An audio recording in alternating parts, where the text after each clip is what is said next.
جی وعلیکم السلام ورحمۃ اللہ وبرکاتہ۔ محترم بھائی کہتے ہیں کہ نبی علیہ السلام کو غیب کا علم تھا کہ نہیں بھائی، اللہ کے رسول علیہ الصلوۃ والسلام غیب نہیں جانتے تھے۔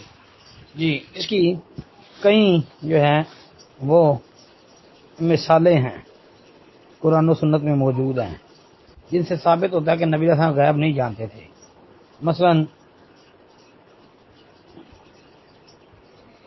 ایک تو یہ ہے کہ حضرت امی عائشہ صدیقہ رضی اللہ تعالی عنہا، ان کا بیان صحیح بخاری کے اندر موجود ہے کہ تین باتیں ذکر کی۔ کہا کہ جو بندہ یہ کہے کہ اللہ کے رسول علیہ الصلوۃ والسلام نے اللہ کی نازل کردہ شریعت کو آگے نہیں پہنچایا، اس میں سے کچھ چھپا لیا ہے، یعنی سارا کچھ آگے نہیں بیان کیا، تو اس نے جھوٹ بولا۔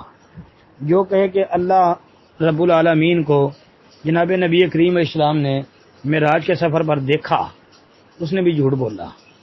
اور تیسری بات، جس نے کہا کہ نبی علیہ السلام غیب کو جانتے ہیں، اس نے بھی جھوٹ بولا۔ تو یعنی وہ جھوٹا بندہ ہے جو یہ بات کہتا ہے۔ اور یہ حضرت عائشہ رضی اللہ عنہا کی روایت، آپ مفسرین کی تفاسیر کا مطالعہ کریں گے تو آپ کو یہ تینوں مقامات پر مل جائیں گی قرآن پاک کی تینوں آیتوں کے تحت۔ یا ایھا الرسول بلغ ما انزل الیک من ربک، اس کے تحت بھی انشاءاللہ یہ حدیث آپ کو ملے گی۔ کئی مفسرین نے ذکر کی ہے، یہ تفسیر احسن البیان دیکھ لیں اور تفسیریں دیکھ لیں، ابن کثیر وغیرہ بھی دیکھ لیں۔ تو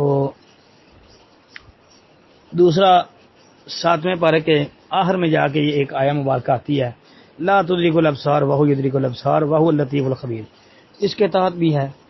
اور اسی طرح 20ویں پارے میں بھی آتی ہے، کل یعلم من فی السماوات والارض الغیب الا اللہ وما یشعرون ایان یبعثون، اس کے تحت بھی موجود ہے۔ پھر 9ویں پارے کے اندر یہ آیت کریمہ ہے کہ کل املک لنفسی نفعا ولا ضرا الا ما شاء اللہ ولو کنت اعلم الغیب، کہ یہاں پر کیا ہے کہ اللہ کیا کہہ رہے ہیں کہ محمد صلی اللہ علیہ وسلم کہہ دیجئے لا املک لنفسی نفعا ولا ضرا، میں اپنی ذات کے لیے اپنے لیے نفع نقصان کا مالک نہیں ہوں، الا ما شاء اللہ، مگر جو اللہ چاہے۔ پھر ساتھ بڑی پیاری بات کی اور سیگا واحد متکلم کا، فرمایا ولو کنت عالم الغیب، اگر میں غیب جانتا ہوتا، کنتو یہ وہاں متکلم ہے، فرمایا ولو کنتو، کون کہہ رہا ہے؟ اللہ کے رسول، اللہ کے حکم سے یہ کہہ رہے ہیں کہ میں اگر غیب جانتا ہوتا، کنتو عالم الغیب لاستکثرت من الخیر، تو میں اپنے لیے بہت زیادہ خیر اور بلائی جمع کر لیتا۔ وما مسنی السوء، اور مجھے کوئی تکلیف ہی نہ آتی۔ تو نبی علیہ الصلوۃ والسلام غیب نہیں جانتے تھے، اگر غیب جانتے ہوتے اپنے لیے خیر و بلائیاں جمع کرتے اور پھر نبی علیہ السلام کو تکلیف نہ پہنچتی۔ دیکھ لیں طائف کے میدان میں کس طرح تکلیفیں آئی، مکی دور جو ہے نبوت والا 13 سالہ نبوت کا، وہ دیکھ لیں کس طرح نبی علیہ الصلوۃ والسلام کو لوگوں نے پریشان کیا، تکلیفیں دی، بہت زیادہ تنگ کیا۔ تو اس لیے اللہ کے نبی غیب نہیں جانتے تھے۔ اس کے علاوہ بھی بے شمار دلائل ہیں۔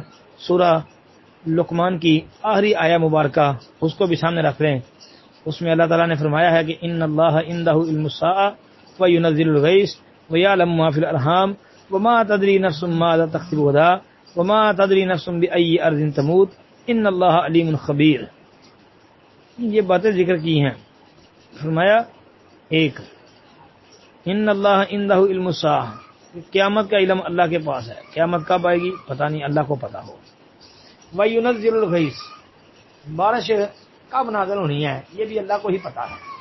وَيَعْلَمُ مَا فِي الْأَرْحَامِ، ماں کے پیٹ میں بیٹا بیٹی ہے، اللہ کو پتہ ہے۔ وَمَا تَدْرِي نَفْسٌ مَاذَا تَكْسِبُ غَدًا، کہ کل تو نے کیا کمانا ہے، یعنی انسان کو پتہ نہیں ہے کہ اس نے کل کیا کمانا ہے، اللہ کو پتہ ہے۔ ٹھیک ہے۔ پھر وَمَا تَدْرِي نَفْسٌ بِأَيِّ أَرْضٍ تَمُوتُ، کہ اللہ کو ہی علم ہے کہ انسان کی فلاں انسان کی موت کس شہر میں کس علاقے میں واقع ہو۔ یہ ساری 5 باتیں ذکر کی ہیں اور بتایا کہ ان کا علم کس کے پاس ہے؟ اللہ کو، اور اللہ ہی جاننے والے خبر رکھنے والے ہیں۔ تو اس کے علاوہ بھی بے شمار دلائل قرآن میں بھی، نبی علیہ السلام کی صحیح حدیثوں میں بھی موجود ہیں۔ السلام علیکم ورحمۃ اللہ وبرکاتہ کہ غیب صرف اللہ ہی جانتے ہیں۔